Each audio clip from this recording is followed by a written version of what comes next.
My people, welcome to You and I Talk Show with your favorite host, Louise UWACU. Today, another great episode. We're talking to an author, not just any author, a multi-millionaire author. Today, we're going to war with poverty. That's it. Welcome to the show, my people. You and I, you and I, you and I talk. You and I, you and I, you and I talk. You and I, you and I, you and I talk. You and I, you and I, you and I talk. You and I, you and I, you and I talk. You and I, you and I, you and I talk. You and I, you and I, you and I talk. You and I, you and I, you and I talk. Louise UWACU, Imana, and UWACU Productions. Yeah, welcome to the show, Dan LOK. Thank you so much for Thank you for being having here. me, Louise. Oh, it's so nice to see you. I have seen you speak. You're so amazing. You put the room on fire and everybody goes home so mad talking about, I'm going to become a millionaire. And the books that we have, we're talking about today are all your books. Yes. But you have even more books. But today we're focusing on just 3. But how many books in total do you I have? think I've done 12, and I have a new one coming later this month, and I'm doing 2 more next year. Okay. People ask me why I write books all the time, and you know, because I flunked English when I was in high school. Writing books, I don't see myself as an author. I'm an entrepreneur, that's what I do. But I write because it's a way for me to think. I like to reflect things, and as you write enough, then I thought, well, you might as well just publish it and kind of share it with the world. Yeah. And that's how, you know, I wrote all these books all these years. Yeah.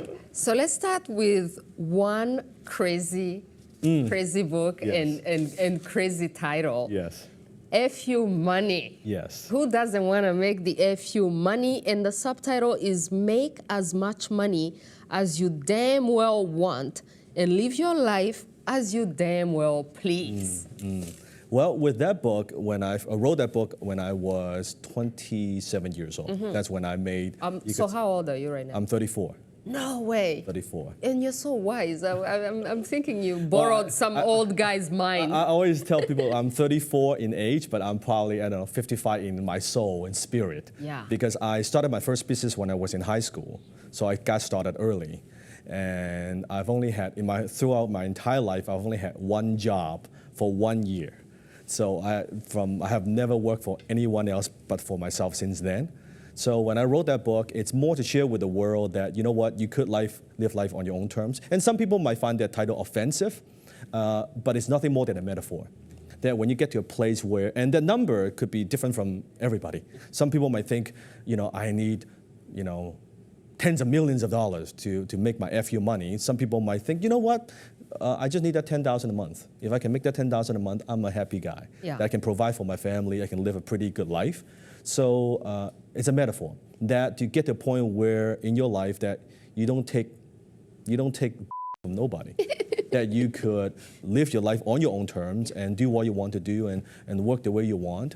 And I want to show people that there is another path, that you don't have to, you know, go to school, get good grades. There's nothing wrong with school, I mean, but there are other paths. As an entrepreneur, I chose the entrepreneurship path, and it's worked out quite well. Yeah, because you used to be a grocery bagger. Yes. Like, how did you go from 'cause being... When I first came to Canada, I came to Canada when I was 14 years old. So then my mom and dad got divorced when I was 16 years old. So I was the only child in my family. So then I left my mom with here, because my mom kind of immigrated to Canada because she didn't want to stay in a relationship with my dad. Because unfortunately, my dad had an affair, so they got divorced. So I moved to here. Then, as the only child in my family, at first, my dad was sending me allowance and support the family. But then my dad went bankrupt in Hong Kong, so then he stopped sending money. Yeah. So I was like, and one day I remember when I got home after school, and the door was closed, but I heard like my mom and dad were just fighting over the phone. And basically my dad was saying, I can't support you guys anymore, you have to be on your own. And I saw my mom just was like bawling and asked, hey mom, what's happening? She said, it's fine, you're young, just focus on school. And I said, but in my mind, I made the decision that, you know what, this is not okay. That I have to kind of, you could say, man up and grow up and not be a child and mature very quickly so that I could take care of my mom, take care of my family. And that's how I got into entrepreneurship, because I know that if I just worked at a dead-end job, I could never provide for my family. Yeah. Right?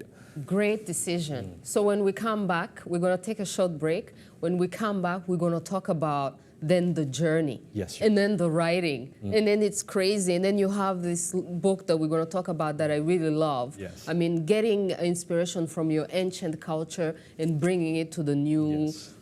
you know. Okay, let's take a short break, my people. Thank you for being You and here. I talk show with Louise UWACU. We love you, the authors, the musicians, the comedians, the entrepreneurs, and all other talented and inspiring people. Please contact info@uwacu.com to be a guest on the show. Dan, thank you so much for being here. So you decide you're going to become a man. So now, this other book that you have, The Art of War. Yes. This is a very famous book, Sun Tzu. I've read it, the original Sun Tzu book. Yes. And it gives, nobody has written a better military Yes. strategy book since this book. So you take this book and you apply it, you go to war. You pretty much went to war with the lack of money, with poverty. That's what I'm saying. We're going to Pretty war much. with poverty. Yes. So tell people about this one, and is this the one that pulled you out? Well, when I wrote The Art of War, because as a Chinese, so I study Asian history, and of course that's a book that stood out. People ask me all the time, like, what's one business book that you recommend? And I always say The Art of War.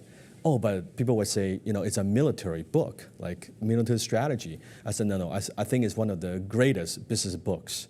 If you understand the concept, how it applies, because it's a lot about human psychology, how you deal with people, how you deal with wars, and business is war, believe it or not. Business is very, very tough. It sometimes could be very crude in the business world. So how to deal with that. So then when I wrote the book, my intention was just to write a book that people can apply some of these Chinese philosophies in modern days, 21st So give us century. an example of something. Well, one of the quotes from the book that I always refer back to, it's a battle is won before it's ever fought. If you want to apply that in business today, that means that, you know, entrepreneurs, they come to me all the time. Say, you know, Dan, I've got these great ideas. I'm going to build this company. I'm going to build this website. I'm going to do whatever. And I always tell them, you know, you want to investigate before you invest. So you want to make sure you do your preparation, because a battle is won before it's ever fought. That nowadays, I can look at a business deal or any idea, I can pretty much have a pretty accurate prediction, not always 100%, that if it's going to succeed or not. So with any idea, I think entrepreneurs, instead of getting emotionally attached to whatever they do, but they can do the research, do the investigation before they commit their money and time. And that's one lesson from the book that you can So apply. what was your first business or your first idea that got you out? And you know, so we've told people that you're a multi-millionaire, Yes. right? Yes. Is your multi-millions from writing books or from? I wish anyone that knows the publishing industry, there's no money in books. And you know, this book, all the money, all the profit from this book goes to charity anyway. And in fact, most of the time, I just give away my books. The people who know me, I give away probably 2,000-3,000 books a year. It's a way for me to give back. So not from the books. Currently, I own 21 companies, and from various sectors, e-commerce to real estate to digital marketing, software. But when I going back to my first businesses, I actually started my first business with a couple of my buddies in high school, like mowing lawns for people in our neighborhood, okay? Now, I wish I could tell you that, you know, that business was like instant success. It wasn't like that, okay? We got a lawnmower, and actually, because I always tell people, you know, the business went extremely well, except we didn't have any customers. Okay, I had a lawnmower. And because I was young, I was naive. I didn't know how to get customers, how to get sales. So that business, you know, went under in a few months. And I started my next business, which is fixing computers for people, or this and that. And always people look at me as, oh, Dan, you're this overnight success. Well, Louise, I failed at 13 businesses. before having my first success. Wow. So I don't know how overnight. And how many years? How many years? In about 4 years. So you think in terms of... So you were really hungry, eh? You were like, I am going to get it. You know. I was hungry. I always tell people motivation is good, but I think desperation is even better. So at the time, I wish I could tell you that, hey, you know what? Yes, I was motivated. I was hungry. I was, but it's more like I didn't have a choice because I had to take care of my mom. I was losing all these money. I lost all my mom's money. And then we borrowed from relatives. thinking you started with your mom's money. Yeah, and then I borrowed money from relatives, from friends. I lost all their money too. My goodness. So then I was about $150,000 in debt. So a young guy, think about it. So what other choices do I have except to keep going until I have something that works, then I could pay them all back. So it was more that I had no choice. Now looking back, I could say, I was motivated. Yeah. But it's really, I had no choice. You had no choice. So what was your break then? What broke it for you? And is there something, a book that you read or something? It wasn't, I tell people that I've read over 2,000 books. I've got a huge library at home. I've been to hundreds of workshops and seminars. Books, they help. All those workshops, they help. But the breakthrough for me personally, and it may not be for everybody, but for me, was because I found a mentor. My first mentor, his name is Alan.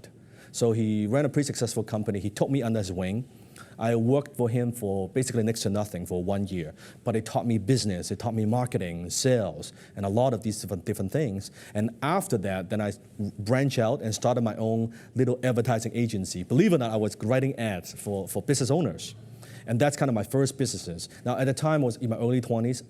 After I learned from Alan, I was making about $10,000 a month. Now, $10,000 a month, to me back then, felt like $1 million, Yeah. okay? It's like the most money I've ever made. Yeah. So that was my first breakthrough, I would say. Nice. So then you took that money and reinvested it in other companies? Yes, then I was making money at the time. I think a little bit of timing as well. I don't disagree with that, but then I went onto the internet.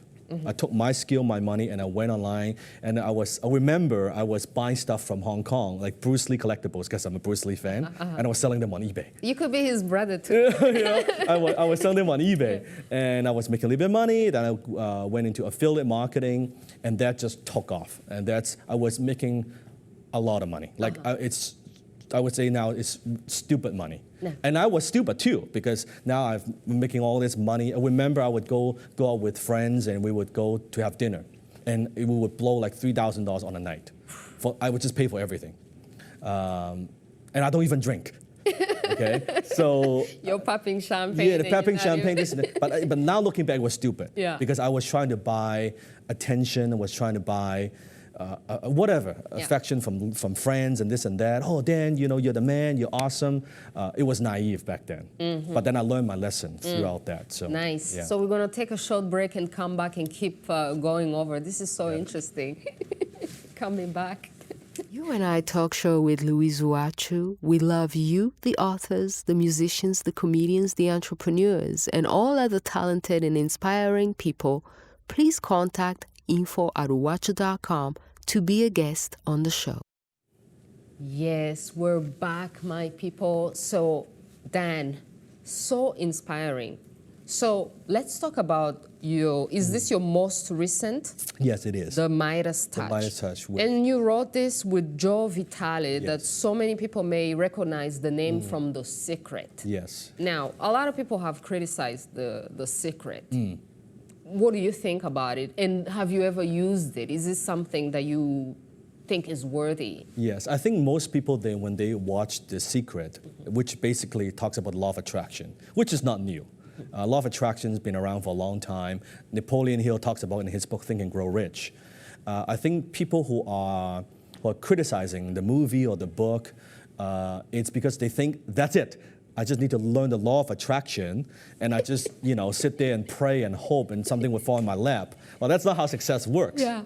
I think that's the first baby step, knowing that thoughts are things that we could create our reality through our mind, through our determination, that we could manifest what we want.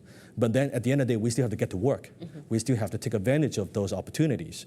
I think that's what's missing, that people take it out of the context of, oh, that's it. Yeah. You know, all these other experts, they say just meditate, just hope, just focus on that. Well, it takes more than that. Yeah. You know, it's like if I want to get a six-pack ab, I could sit at home and visualize a six-pack ab. You still have to go to the gym. You still have to go on diet. You still have to get to work. Yeah. I think that's what's missing. So I do use it in my life, but it's interesting. I'm a very, you could say, a savvy businessman.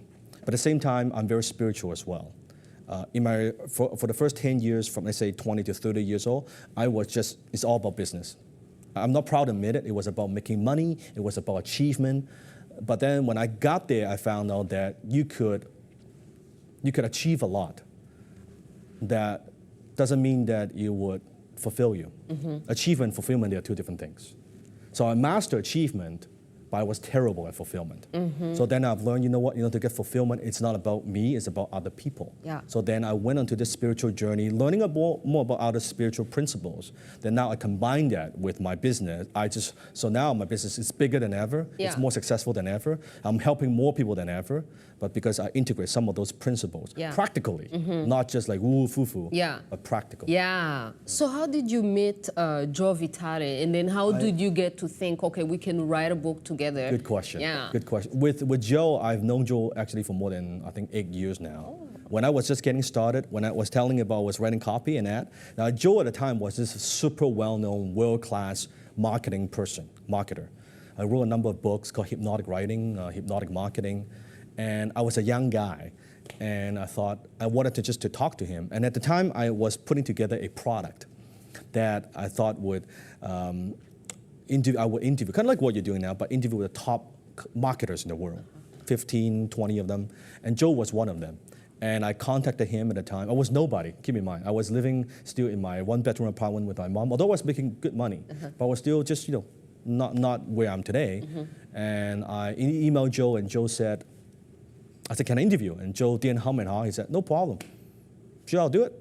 And then I interviewed him. Now, not with this equipment. I was interviewing Joe with my phone and with my cassette recorder like this. And I was doing it because I wouldn't want my voice to be too loud, so I would do it like this. Imagine interviewing someone for an hour, cassette tapes. That was my first product, and that's how I got to know him. And over the years, we've kept in touch. And then finally, after 8 years, it's like, hey, Joe has written about 50 books. I've done about 12. I said, Joe, why don't we do a book together? And then we came with a concept, kind of like Chicken Soup for the Soul. So it's me, it's Joe, but also with 30-somewhat other authors, co-authors, Joe's students, how they have applied law of attraction in their life, and that's how this book came about. And we hit Amazon #1 best-selling book in 5 different categories. Yeah. And it's good. So do you still enjoy making money, or like right now you're like, okay, I'm a multi-millionaire, like F you everybody? Actually, I did have that attitude in my, when in 28, 29, I did have that attitude, and it's not right. It's not about that. Today, if you look at financially, I actually make more money than this year, I made more money this year than I've ever made in any other years. Because I switched my approach. Now, to me, now making money is more, because see, Louise, money earned is nothing more than a byproduct of value creation. That means the more value you deliver to people, the more money you're gonna make. So now my focus is helping my business partners, helping other entrepreneurs, helping them grow and grow their company. It's not so much about keeping all to myself. I'm much more interested in developing other people. But as a result, you actually make more money. But that's not my focus. Which one is your favorite business, since you have 21? All of them are good. Okay. Is the one that's making the most amount of money that's good? Or is the one that's brand new, I just started, is that one good?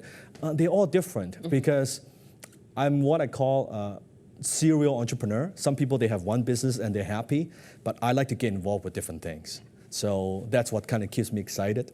I don't golf. I don't do I don't watch sports. You don't watch sports? I do not watch sports. Wow. I mean, as a man, that's a lot of time that you're gaining, because the amount of time that men spend on watching sports. I tell people, I said, Louise, why do I need to watch sports? I said, I am playing the most competitive game on the planet. And 24/7, 365 days a year, it's called business. Yeah. Every single day in business, someone is trying to kick my butt. Someone is trying to steal market share. So I'm competing with them all the time. And I'm not competing with a few guys. I'm competing with the world, like say the internet. Yeah. So I don't need to watch a bunch of guys chasing a ball to get thrills. Like I love what I do. So that's why I don't watch sports. I truly, I don't know what player it's what and this, I don't get it. It's not what I'm interested in. All right, we'll take a short break and we'll be back, and then we'll end with what you're doing and where people can find you and all those things. This is amazing. Thank you so much for being here. You and I talk show with Louise UWACU. We love you, the authors, the musicians, the comedians, the entrepreneurs, and all other talented and inspiring people. Please contact info@uwacu.com to be a guest on the show. All right, we're back, my people. Dan Lok, so inspiring. So I saw you recently at the Socialite event conference. Yes. That was a very nice event. I'm so thankful that I got to see you. And then the thing is that I only was there for one day. And then people were talking on the day that I was there, which was the last day. They were saying that the previous day you had spoken and you had been the most inspiring speaker and you turned people on fire. So how did you become a speaker, and how is it going for you? How did you get involved with the Socialite people too? Well, I mean, with speaking, it's interesting. I write books, but I don't see myself as an author. I speak, but I don't see myself as a speaker. It's a skill that I have. I see myself as more of a teacher. I teach through my books. I teach through speakings, and so. With that, I've been a speaker for more than, I think, 6-7 years of my life now. I used to travel a lot and do a lot of speaking engagement. I don't do that anymore. I kind of retired from that 3 years ago. Your wife was like, come on now. Yes, yeah, exactly. Exactly. It's too much. So your beautiful wife. Yeah, it is, because one day when I wake up in a hotel, and I'm like, what city am I in here? I said, that's not good. Like, I don't know the time zone, it's all screwed up. I said, no, this got to stop. And so I stopped, and so now I just speak locally from time to time. Maybe if it's an interesting speaking gig, I would go somewhere else, but mainly I focus on here. I have a group here called Vancouver Entrepreneurs Group, which I teach at Vancouver Club, and I teach there once a month just to teach, share people with what I know, and we have a few hundred entrepreneurs attending every time. I think now we're up to 1,300 members at this point. Nice. And I have a YouTube channel. You can go to Dan Lok. Your website is so busy. Oh, yes. And there's all your other books. Yes, all my other books and what I do. So now I just give back. I have a YouTube channel. I tell people, just go to my YouTube channel, type in my name. You'll get over 200 videos. I'm planning to put more than 500 videos on there as well. I'll keep adding content. So because I want it to be a hub that entrepreneurs, if they need help with management, they need help with marketing or leadership, just go there and you can find the answers you want. Yeah. And so have you had people who have become millionaires come back to you and tell you, thank you? Oh, not just, because I work with people very closely. Yeah. So, I mean, there are a lot of companies that you can see them on my website as well, people saying some nice things, what I've helped them do, taking them from, 100,000 to, 2.7 million, a company like from zero and help them make enough money so they can quit their job, like vice versa, right? Yeah. And work with company, 10, 20, $30 million company as a strategic advisor. So from here to there, to me, it doesn't matter. It's not just, oh, you're this big company, I work with you, or you're a small entrepreneur, I don't work with you. I don't see it that way. Okay. I don't see it that way. You didn't become a snob. No, because that's not what money is money, right? Money is just money. You see the potential. Yeah, because when I was getting started, I was nobody. Yeah. I didn't speak a word of English. I was a young guy. So now looking back, I want to give those young guys, kind of a younger Dan, the same opportunity. Nice. What if I had that opportunity when I was getting started? Yeah. And since you mentored yourself, you're kind of self-taught, because did we mention that you dropped out of college? Yes, I dropped out of college. I've heard the story of how you dropped out of college because you would always correct your teacher. That's it. You can tell the people how you dropped, the teacher hates you. Yeah, because I was challenging my instructor at the time. He was teaching business, but I would say, have you started a business in your whole life? He said, no. Well, I've already failed in a whole bunch. Like, probably I have way more experience than he does. Yeah. Well, he didn't like that, right? Yeah. So then he failed me. I'm like, okay, screw that. I'm out. Yeah. I'm out. I'm going to practice instead of, I mean, it's kind of weird also to, maybe that's why you're doing the teaching, because you've Yes. done it as a business, you would be more of a better business teacher. Because I think teachers always been, I think I'm a teacher at heart even at a young age. Because there's nothing like when you see someone, you've helped them, that from here to go to whatever goals they might have, that their life transformed in front of you. There's nothing like it. No amount of money can replace that. That connection, that when they send you that long email and say you've changed your life, it just is nothing like it. Nice. So do you still have time to have a family? I know you have a beautiful wife on set here. But we don't have any kids yet. We just got married last year. Yeah.